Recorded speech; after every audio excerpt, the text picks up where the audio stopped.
di dalam masjid yang insya Allah diberkahi oleh Allah untuk melaksanakan solat subuh berjamaah. Mudah-mudahan amal solat subuh kita diterima oleh Allah Ta'ala, amin ya rabbal alamin. Salawat dan salam tak lupa kita hadiahkan kepada junjungan kita Nabi besar Muhammad sallallahu alaihi wasallam beserta keluarga, sahabat dan pengikut setia beliau sampai akhir zaman. Mudah-mudahan kita semua kelak akan mendapatkan syafaat dari Rasul sallallahu alaihi wasallam pada hari kiamat nanti, amin ya rabbal alamin. Hadirin yang dirahmati oleh Allah Subhanahu wa taala, telah sahih dari Nabi sallallahu alaihi wasallam sebuah hadis yang diriwayatkan dari sahabat beliau yang bernama Abdullah bin Amr radhiyallahu anhuma. Abdullah bin Amr bercerita bahwasanya ada seorang laki-laki yang datang kepada Rasulullah sallallahu alaihi wasallam. Kemudian dia berkata kepada Nabi sallallahu alaihi wasallam, "Ya Rasulullah, aku datang untuk membaiatmu untuk hijrah.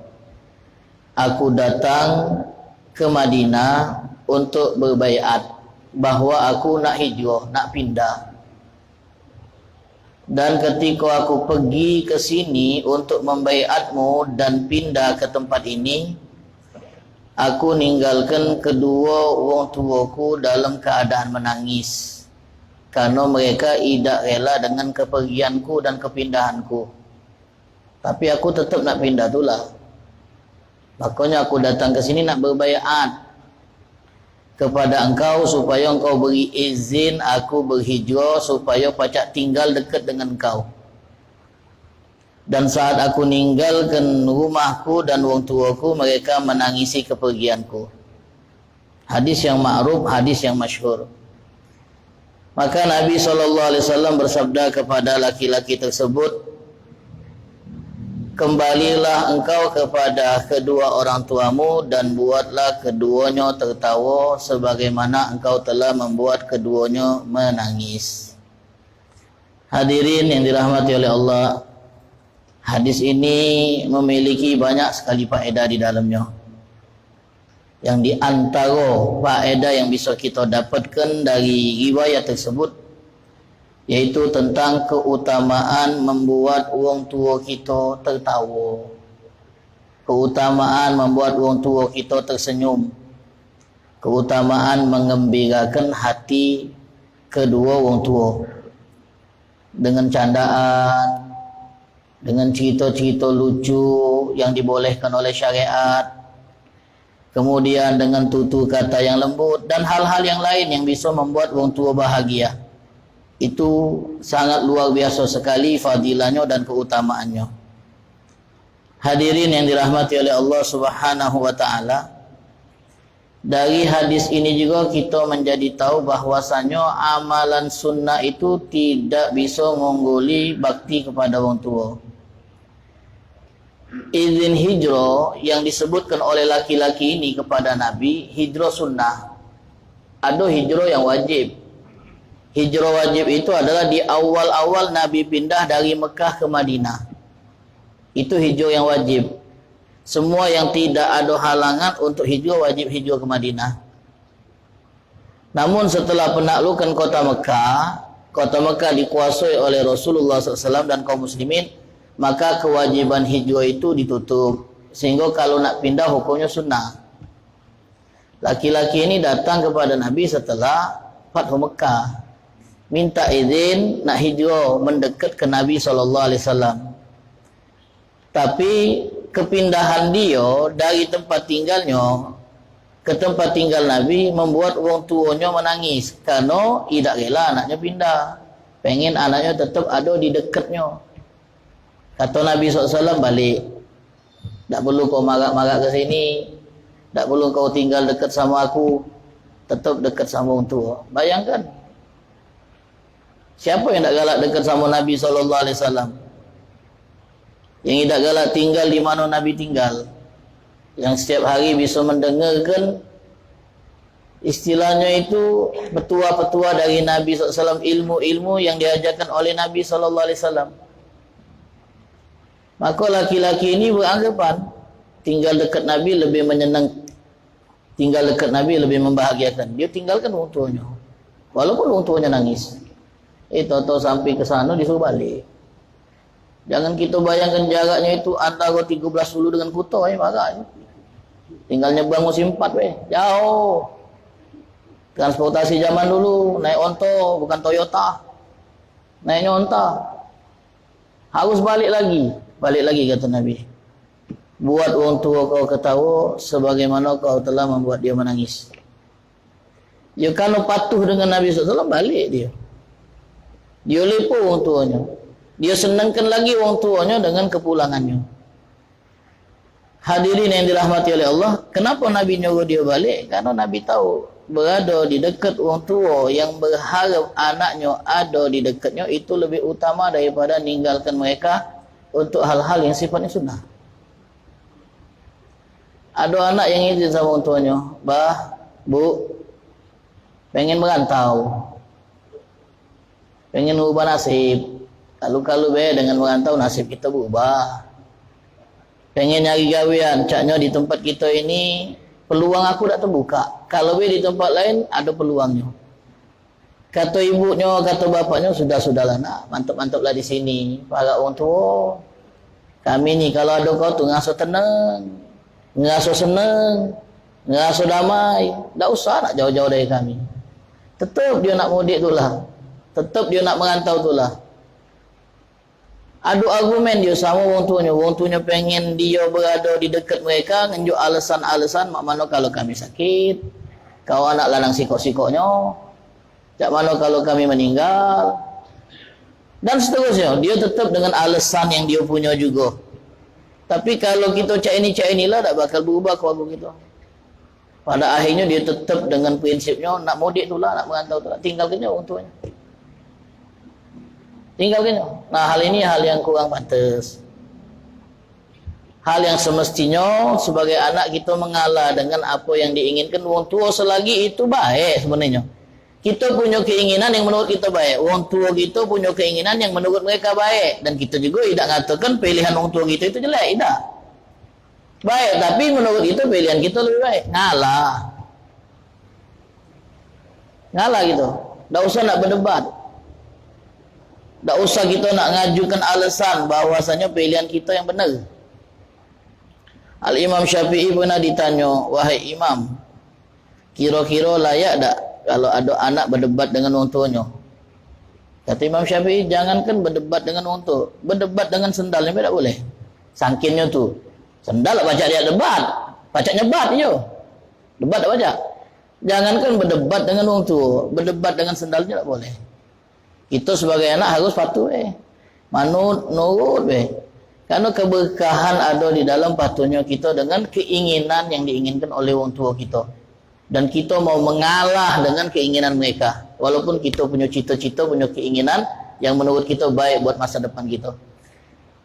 Kami pernah baca dalam salah satu biografi salah seorang perawi hadis yang sangat terkenal, yang punya nama besar dalam catatan para perawi hadis Nabi Muhammad SAW. Dia di awal-awal pengen menuntut ilmu hadis, ngumpulkan hadis-hadis Nabi, minta izin sama ibunya. "Bu, minta izin nak berangkat."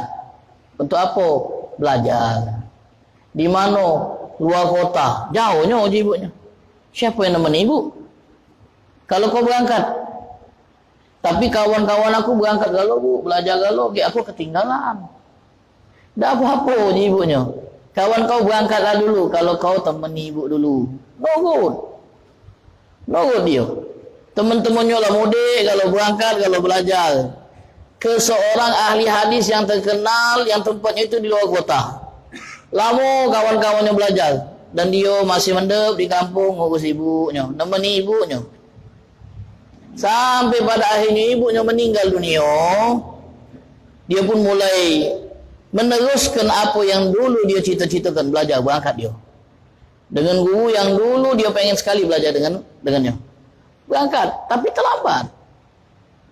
Kawan-kawannya itu sudah lama belajar, pasti banyak ilmunya, pasti ngungguli dia.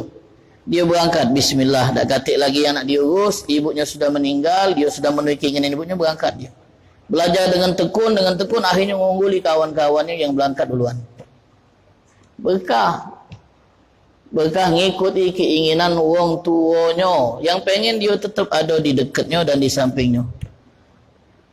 Karena orang tuanya jadi ngasuh nyaman dengan keberadaan anaknya. Aku ni kalau ada kau tu lain. Tenang nian. Kalau yang sikot tu dah berapa nak berangkat. Kakaknya itu. Kalau kau jangan. Agak lain memang. Ya namanya hubungan emosional tu kan tak baca dibuat-buat. Sama kau ni lain. Nyaman nian. Kalau kau datang tu ku tunggu nian. Kalau kau nak balik tu pengen ku tahan. Itu. Lemak gitu. Kalau punya orang tua yang kayak itu. Berarti gitu ni memang anak yang dianggap nian. Memang anak yang istilahnya itu spesial di mata orang tua gitu. Walhasil ma'asyiral hadirin yang dirahmati oleh Allah Subhanahu wa taala, jadi laki-laki ini datang kepada Nabi ke Madinah cuman minta izin dan membaiat Nabi bahwa dia mantap nak pindah hijrah.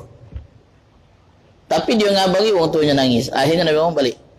Hijrah yang kau lakukan ini sunnah. Nyenangkan orang tua itu hukumnya wajib. Jadi kau lebih harus nyenangkan orang tua daripada nulukan ibadat sunnah. Disuruh balik oleh Nabi sallallahu alaihi wasallam. Apa kata Nabi? Irja' ilaihima, balik kau kepada kedua orang tuamu, buatlah mereka ketawa untuk menebus kesalahanmu yang telah membuat mereka menangis. Jadi ma'asyiral hadirin yang dirahmati oleh Allah Subhanahu wa taala, amalan sunnah bisa gugur pahalanya dan menguap begitu saja kalau saat kita ngerjakannya dibarengi dengan nyakiti perasaan orang tua. Kata nilai. Amalan sunnah kalau kita kerjakan tapi di balik itu ada hati orang tua yang tersakiti, maka dah ada nilai di sisi Allah Subhanahu wa taala. Kemudian faedah berikutnya dari riwayat tersebut, menyakiti hati orang tua itu termasuk dosa besar. Termasuk dosa besar. Tangis orang tua karena kepergian anaknya yang tak rela dia lepas. Yang tetap dengan keinginannya pengen merantau dulu lah. Orang tuanya sampai nangis. Nak nahan anaknya supaya tak pergi. Itu dosa. Beda kalau orang tua ngantar anaknya berangkat untuk belajar, nangis tak apa-apa. Anaknya nak berangkat gak ada umur 5 tahun. Nangis orang tuanya, sedih. Bakal pisah sedangkan. Ya tak wajar. Tapi kalau ini pilih anaknya, pengen pergi jauh dari orang tuanya, pengen merantau, pengen pisah, pengen mandiri, orang tuanya tak lepas. Sampai orang tuanya nangis. Nah itu berdosa. Itu masuk dosa besar. Karena dalam sebuah riwayat kami pernah baca dalam sebuah ungkapan, minal uquq, di antara bentuk durhaka itu adalah ihzanul walidain, membuat sedih orang tua dengan perilaku kita. Orang tua kami katik lagi juga ustaz, tak sedih lagi dia. Apa dia? Malah lebih tahu dia tingkah laku kita. Orang tua kami lah digubah galau. Orang tua kami lah dikubur galau ustaz. Dah meninggal galau. Jadi tak tahu lagi apa gawe kami ni. Malah lebih tahu infonya tu sampai ada hari-hari di mana perbuatan kita ini dibawa dan dilaporkan kepada orang-orang yang kita cintai yang sudah nului kita. Anak kau nak fulan lah, gaweannya lah. Semenjak kau dak katik. Mulai dari kau masih ada sama dia lah, nyakit di hati kau, nyakit di perasaan kau, sampai kau meninggal masih kayak itulah tak berubah-ubah. Sedih dia. Sedih. Berdoa dia, ya Allah, berikanlah kepada anakku itu hidayat sebagaimana kau berikan kepada kami hidayat. Jadi termasuk dosa besar adalah nyakiti hati orang tua. Orang tua yang menangis kerana anak yang tetap nak pergi menjauh, atau orang tua yang nangis kerana tak setuju dengan pilihan anaknya yang menurut mereka pilihan mereka yang lebih baik. Orang tua yang nangis kerana ngasuh diabaikan dan ditinggalkan oleh anaknya. Orang tua yang nangis kerana perlakuan kasar dari anaknya. Nah, apa yang dibuat oleh anak kepada orang tua yang menyakiti perasaan mereka akan dicatat sebagai perbuatan zalim dan durhaka. oleh Allah Subhanahu wa taala. Nabi sallallahu alaihi wasallam dalam hadis yang tadi kita sebutkan memerintahkan sahabat tadi untuk menghapus dosa dia kalau muat orang tuanya nangis dengan cara mengembalikan senyum mereka balik. Artinya apa yang pernah kita buat kepada orang tua kita dari kesalahan dan dosa, pacak kita hapus dengan melakukan yang sebaliknya. Tapi mereka lah meninggal. Banyak-banyak buat baik, banyak-banyak ngirim kabar baik kepada orang tua yang sudah meninggal supaya yang sampai ke mereka yang baik-baik akhirnya buat mereka senang. Ma'asyiral hadirin yang dirahmati oleh Allah, kata Nabi balik kau, minta maaf, heboh mereka, buat mereka ketawa sebagaimana kau tadi buat mereka nangis. Faedah yang berikutnya, menggembirakan orang tua ibadat yang agung. Menggembirakan orang tua itu ibadat yang agung. Ma'asyiral hadirin yang dirahmati oleh Allah, kita kadang-kadang pengen membuat istri kita senang. Ada momen kita pengen nyenangkan bini dengan membelikan apa yang dia pengen. Mas misalnya kan. Ada momen di mana kita pengen nyenangkan anak dengan kita berikan apa yang dia pengen. Pengen nyenangkan anak. Bini kita punya keinginan yang kalau kita penuhi dia senang, kita penuhi buat nyenangkan bini. Anak kita punya keinginan yang kalau kita penuhi dia senang, kita penuhi karena pengen nyenangkan anak bini. Nah, orang tua juga termasuk yang patut untuk kita senangkan perasaannya. Orang tua itu termasuk yang patut untuk kita senangkan perasaannya. Kata para ulama, memasukkan kegembiraan ke hati kedua orang tua termasuk amalan yang paling Allah cintai. Kalau Nabi pernah bersabda kan, mengenai di antara amalan yang paling dicintai oleh Allah adalah sururun tudkhiluhu ala qalbi muslim, rasa bahagia yang kau masukkan ke hati seorang muslim, itu termasuk amal yang paling Allah cintai. Mak mana kalau yang kita bahagiakan itu bukan sekedar muslim tapi untuk kita, maka akan lebih sangat dicintai oleh Allah Subhanahu wa taala. Hadis ini menunjukkan membuat orang tua tersenyum, menghibur mereka dengan kata-kata lembut, menceritakan hal-hal yang membuat mereka senang dan bahagia, bercanda dengan mereka dengan sopan, semuanya termasuk ibadah. Kita ngobrol dengan orang tua, ngobrol dan dalam obrolan itu buat mereka senyum, mereka ketawa, mereka senang dengan obrolan kita tadi, itu sudah ibadat. Ngobrol sama orang tua ibadat. Ngobrol sama orang tua itu ibadat. Apalagi di sela obrolan tadi buat mereka ketawa, bahkan ketawa lepasnya. Ketawa lepas mereka senangnya dengan obrolan itu. Itu pahala. Pahala yang luar biasa. Semuanya termasuk ibadat, bahkan lebih utama dari ibadat sunat. Lebih utama dari ibadat sunat. Sembahyang itu sunat, duha 4 rakaat, witir 3 rakaat, tahajud 2 rakaat. Bagus, amalan sunat bagus. Tapi membahagiakan orang tua itu ceto diterima. Masukkan kebahagiaan ke orang tua, nyenangkan mereka, muat mereka tenang, muat mereka senang, itu sudah pasti ada nilai pahalanya. Solat-solat itu entahlah, mudah-mudahan diterima. Tapi dengan membahagiakan orang tua itu pasti diterima. Kami pernah mungkin nyampaikan di majelis ini. Itu ibadat nak ngejar ridha Allah, tapi Allah memastikan ridhonya itu ada pada ridho orang tua. Itu. Kenapa kau solat? Ya kalau Allah ridho sama aku, makanya aku solat, bangun malam, ngaji berjus-jus setiap hari. Orang tua kau? Orang tua aku ada ayuk yang ngurus lah. Tak pernah kau jengok? Ayah ada ayuk juga. Paling nengal-nengal dikit lah. Kalau ada waktu momen aku sengali. Kalau katik, ya buat apa nengalinya? Sibuk no ngaji no. Ngaji target 10 juz sehari. No. Maka ibadah yang dilakukan oleh ayuknya itu ngurus orang tuanya lebih baik daripada ibadat dia yang ngaji 10 juz sehari itu. Karena sunat. Nyenangkan orang tua itu sudah pasti pahalanya dan ridha Allah di dalamnya. Jadi semuanya itu termasuk ibadat, bahkan lebih utama daripada amalan-amalan sunnah. Bersikap lembut di hadapan orang tua wajib hukumnya. Tak boleh kasar gitu sama orang tua. Orang tua tetap orang tua, mak manapun baik keadaannya. Dah kata istilah mantan orang tua aku. Nah, orang banyak mantan. Aku dah anggap dia orang tua lagi. Kenapa? Malu aku punya orang tua jak dia. Gawe mabok, maling, masuk koran terus. Masuk koran berapa kali dah. Berita online. Malu aku. Kadang-kadang aku diuyuk oleh kawan-kawan. No, bak kau no, masuk lagi.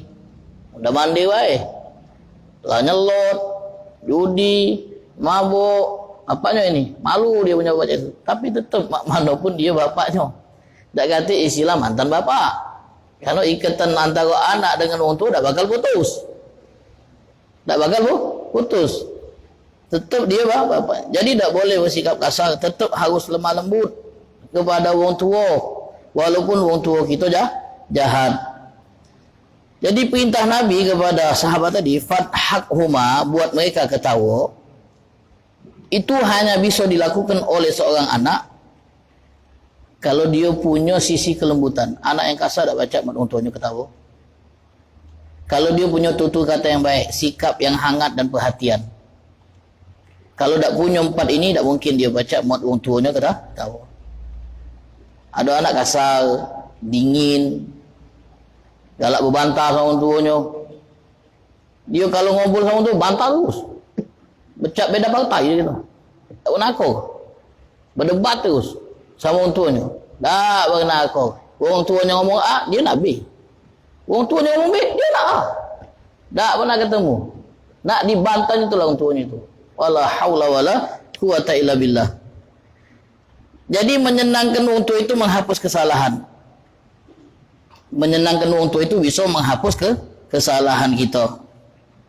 Jadi ma'asyiral hadirin, pada intinya bakti sama orang tua itu jalan paling mulus untuk sampai ke surga. Jalan paling mulus untuk sampai ke surga itu diantaranya adalah melalui bakti kepada orang tua. Mudah-mudahan Allah Ta'ala jadikan kita anak-anak yang berbakti kepada orang tuanya, insyaAllah. Amin ya rabbal alamin. Hadirin yang dirahmati oleh Allah, insyaAllah kita dalam kajian-kajian berikutnya akan membaca kitab yang ditulis oleh Abuya Sayyid Muhammad bin Alawi Al-Maliki. Nama kitabnya itu adalah Adabul Islam fi Nizamil Usra, etika Islam dalam membina keluarga. Etika Islam dalam membina keluarga. Di dalamnya Abuya Maliki menyebutkan hal-hal yang perlu kita terapkan di lingkungan keluarga kita. Mak mana sikap bapa kepada anak, suami kepada isteri, isteri kepada suami, anak kepada orang tua. Mak mana cara kita membangun keluarga yang ideal sesuai dengan tuntunan Islam. Kitab ini memuat hal-hal tersebut. Etika Islam dalam membina keluarga. Judul bahasa Arabnya Adabul Islam fi Nizamil Usra. Di sini Abuya Maliki menggunakan kalimat usra yang artinya keluarga. Kalimat kata keluarga itu dalam bahasa Arab punya banyak sinonimnya, padanannya. Kita kalau salawat, Allahumma salli ala Sayyidina Muhammad wa ala alihi. Alihi itu artinya apa? Keluarga. Kalimat keluarga juga dalam bahasa Arab bisa diungkapkan dengan kata ahlun. Dia datang bersama ahluhu, keluarganya. Kata keluarga juga dalam bahasa Arab bisa menggunakan kalimat al-usra. Dan kalimat ini yang dipakai Abuya Maliki. Adabul Islam fi nizamil usra. Kenapa? Karena pada kalimat usra terdapat makna yang sangat dalam. Karena kalimat usra itu diambil dari kata asara, yang artinya mengikat dengan kuat. Al-usra itu dewe selain artinya keluarga, dia bisa artinya benteng yang kuat dan kokoh. Seakan ada pesan yang tersirat di dalam kalimat usra bahwasanya keluarga itu benteng terkokoh dalam melindungi setiap anggotanya. Keluarga itu benteng terkokoh dalam melindungi iman seorang anak, akidah seorang anak, akhlak seorang anak, dan didikan seorang anak. Bentengnya itu di keluarga. Kalau kita tak bentengi anak kita melalui keluarga dalam penanaman nilai-nilai iman, akhlak, moral, pendidikan, dan kita biarkan mereka belajar dari luar, rusak. Apalagi zaman kita. Apalagi zaman kita. Yang informasi-informasi hal-hal yang tabu itu bisa mereka dapatkan dengan mudah melalui internet dan melalui pergaulan dengan anak-anak seusia mereka. Minta maaf, budak SD kelas 1 sekarang ini sudah bisa mengucapkan kata-kata yang vulgar. Kalimat-kalimat yang besar kalau mengucapkannya tidak boleh. Tapi mereka lah baca. Kata-kata umpatan, kata-kata cacian.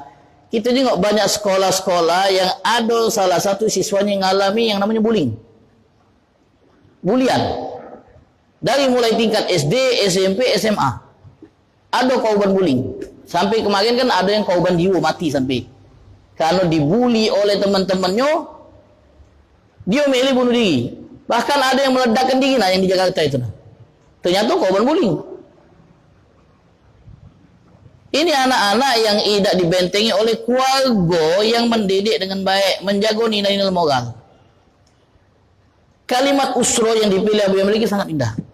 Karena usra itu artinya benteng yang kokoh yang bisa melindungi anak kita dari pengaruh luar yang buruk. Anak itu kalau kita tak bekali dari rumah dan kita biarkan dia menyerap apa yang dia terima dari luar, rusak. Rusak. Minta maaf. Kita yang sekarang ini hidup di zaman ini bukan hal yang tabu lagi. Bahwa di tiap kampung itu masuk yang namanya narkoba. Narkoba itu masuk ke kampung-kampung kita, ke lorong-lorong kita. Dan itu bisa mempengaruhi anak-anak kita yang baru mau tumbuh dewasa, meranjak SMP. Pertama ngepep. Kalau dulu ingat Nian masih kecil-kecil dulu, tak boleh Nian ngisep rokok oleh abah tu. Takut kita dulu, takut. Takut Nian. Walaupun abah dia ngokok kadang-kadang. Diciumnya baju tu. Mampu asap ini. Oh ya tadi lewat 4 tengah sati, mampu asap gitu. Cikan dia kan. Tapi ini mampu GP je nak. Kena marah Nian, kena rimbat, maki ikat pinggang itu loh. Oh itu andalannya ikat pinggang tu. Untungnya tak besinya itu yang imbatnya. Takut gitu. Nak ngelanggar tu takut. Tak berani untuk. Sekarang budak-budak berani. Yang SMP apa lagi sama untuk berani. Mana badan lebih besar pula. Abahnya agak tua. Pangka abah aja dia. La haula wala quwata illa billah. SMP lah mulai kenal-kenal pergaulan-pergaulan yang salah ni. Na'udzubillah. Belum lagi hal-hal yang sifatnya itu minta maaf, yang agak intim antara hubungan laki dan perempuan. Anak kecil tahu. Kalau kita tak membentengi dari dalam sebagai orang tua, penanggung jawab, bapak, oh sudah. Usah anak itu. Kadang kita lah protektif sama mereka, nyago nian, melindungi nian. Apa yang diseru oleh mereka itu jago nian. Tapi pas mereka di luar sekolah, bergaul dengan kawan-kawan sekolah, mereka ternyata banyak nyerap info yang didapat dari kawan-kawan sekolah. Kosakata yang tak pantas itu mereka dapat dari anak-anak yang belajar bersama mereka di sekolah. SD ini. Mana tidak gitu juga kadang-kadang salah. Anak umur 7 tahun, ninju HP. Kuatanya 20 giga dulu, banyak nian. Nah, biar kau anteng, baiklah api nah. Dan macam-macam jangan ganggu ibu, jangan ganggu abah. Tinjuk dibekali pula, pasang WiFi, unlimited pula sebulan tak berhenti. Apa dah usah budak-budak. Tak diawasi pula. Penting mereka anteng, penting mereka di rumah. Uji kita dengan mereka di rumah aman-aman Ternyata lebih rusak. Assalamualaikum. Maka butuhnya gitu dengan apa yang akan disampaikan oleh Abu Yahya Maliki. Cara membina rumah itu, cara membina keluarga dengan baik itu seperti apa? Jadi kalimat usra yang dipakai itu luar biasa. Karena kalimat usra itu memiliki arti ikatan yang kuat. Jadi keluarga ini bukan sekedar hubungan tinggal bareng di rumah, tidak. Ada hubungan yang kuat yang saling ikat satu sama lain. Bapa bertanggung jawab untuk nafkahi bininya dan mendidik anak-anaknya. Bini bertanggung jawab menjaga kehormatannya. Tidak basing-basingan berinteraksi dengan laki-laki lain. Menjaga kehormatan rumah tangganya. Anak-anak diajari menghormati orang tuanya, memuliakan orang tuanya. Nah, inilah rumah yang ideal yang diinginkan oleh Abu Yahya Sayyid Muhammad bin Alawi Al-Maliki. Ma'asyiral hadirin yang dirahmati oleh Allah Subhanahu wa ta'ala.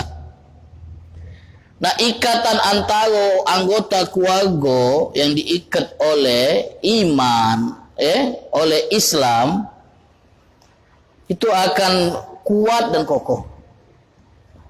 Jadi dari mana kita mulai membina rumah tangga yang Islami, usratul muslimah, keluarga yang erat ikatannya dengan nilai-nilai Islam.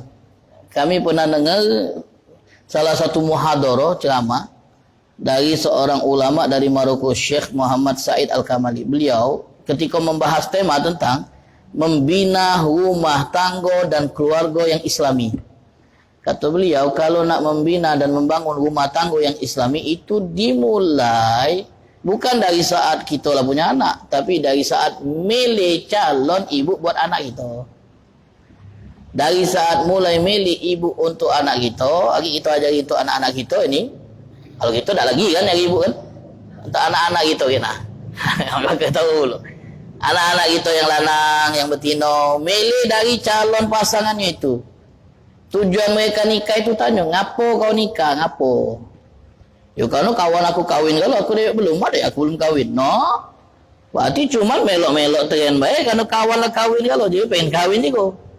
Bukan tujuan nak membina rumah tangga yang ideal, yang menjadi jalan itu tidak. Jadi ngapo kau kawin?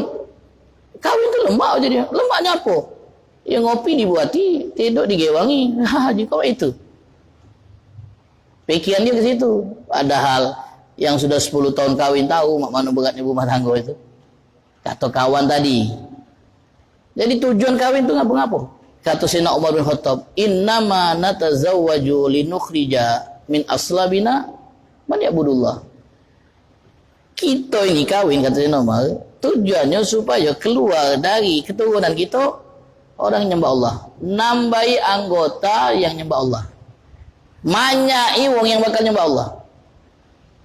Terakhir masyarakat ini. Kemarin kami pas berangkat mampir ke tempat Sayyid Ahmad bin Muhammad, anaknya Abu Yahya Maliki. Mampir sempat.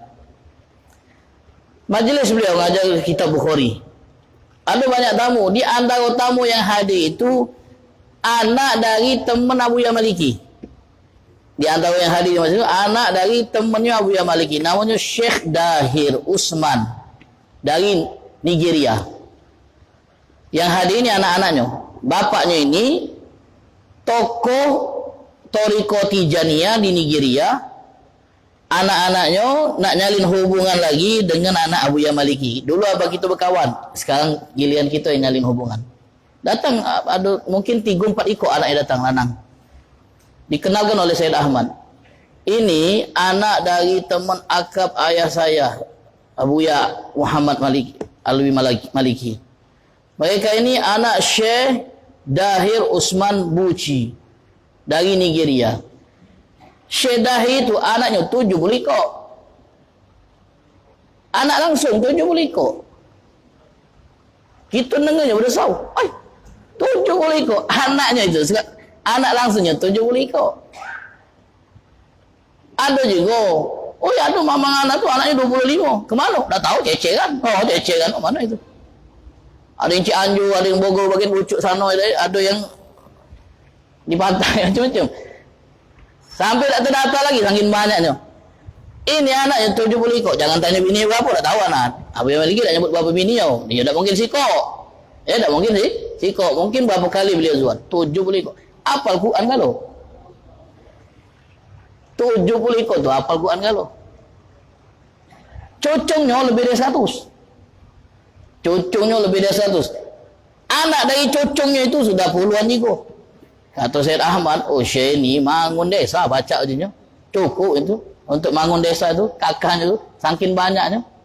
Tapi terdidik kalau, orang hebat kalau. Kagumian kami ketika salah satu di antara mereka ini diberi kesempatan untuk bicara oleh Syed Ahmad. Ilmu kalau betul. Lapal Quran, ahli ilmu luar biasa. Hebatnya. Bapak itu tadi, seluruh anaknya hafal Quran. Seluruh anaknya jadi orang alim. 70 ikut, kita ngurus dua lah mengas-mengas gitu.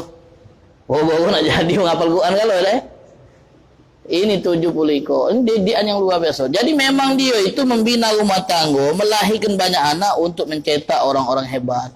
Menambah jumlah orang-orang yang nyembah Allah, menambah jumlah para penghafal Al-Quran. Oh, jadi gitu ada zaman ini.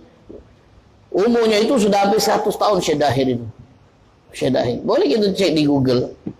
Tulis Syekh Dahir Usman Buci, Nigeria. Anaknya lebih dari 70, cucunya 140 lebih. Oh, alang banyak. Benar? Jangan lamun benar. Mudah-mudahan Allah Ta'ala jago anggota keluarga kita. Allah lindungi mereka insyaAllah dari hal-hal yang bisa menjauhkan mereka dari Allah. Amin. Ya Rabbal Alamin. Wallahu ta'ala a'lam bissawab.